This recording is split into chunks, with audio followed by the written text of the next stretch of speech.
Shalom, brothers and sisters, friends. Today I want to talk about something that's been on my mind for a while. It's Mount Sinai.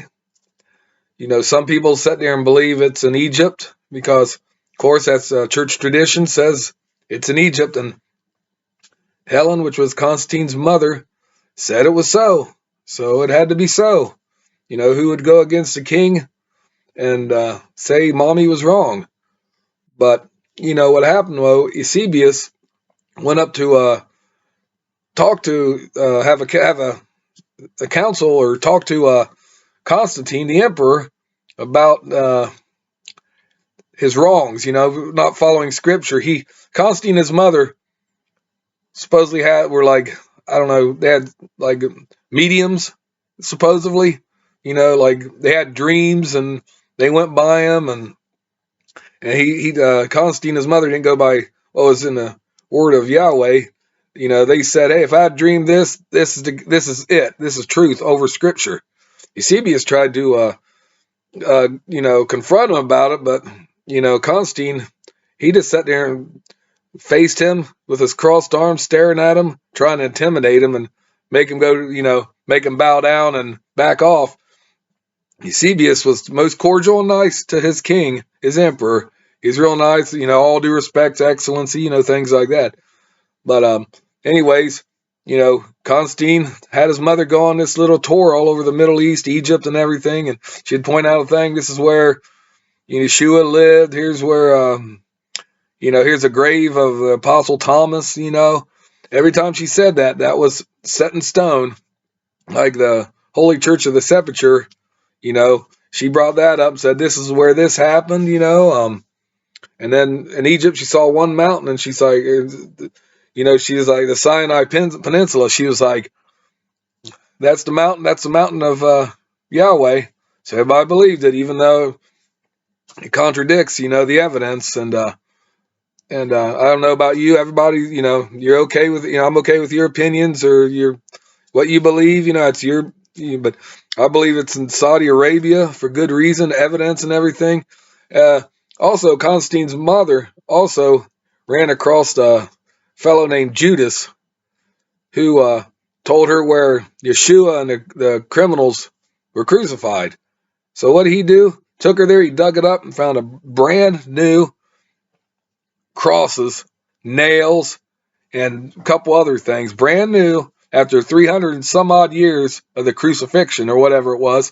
They was all brand new, not worn out, not ate up, nothing, and she rewarded Judas and actually made him some kind of a bishop.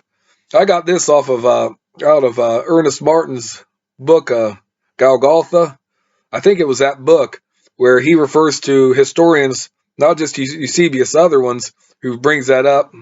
And anyways, when it comes to Saudi Arabia, they found evidence of a scorched top mountain, black charcoal mountain, and they found a split rock.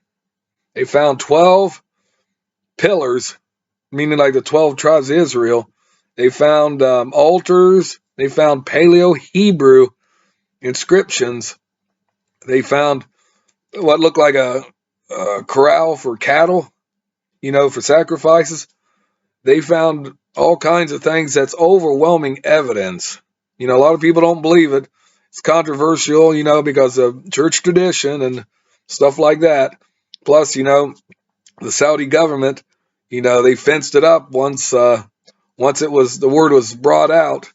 They fenced it up and said it was archaeological discovery, but it was an international incident that Saudi Arabia didn't want to really address. They didn't know what to do, so they just blocked it off. Actually, a couple people were arrested or detained at least. First was Ron White and his sons back in, I think, his late 70s. They snuck from Egypt, went in there. They flew in a plane. He got some pictures, looked at a little bit, but he was arrested. His film was taken and never given back to him. They was in a jail for, I think it was 70 days before they got out. Later on, fellows named Larry Wilson and Bob Canuck went in there, and supposedly they did that same thing happened to them.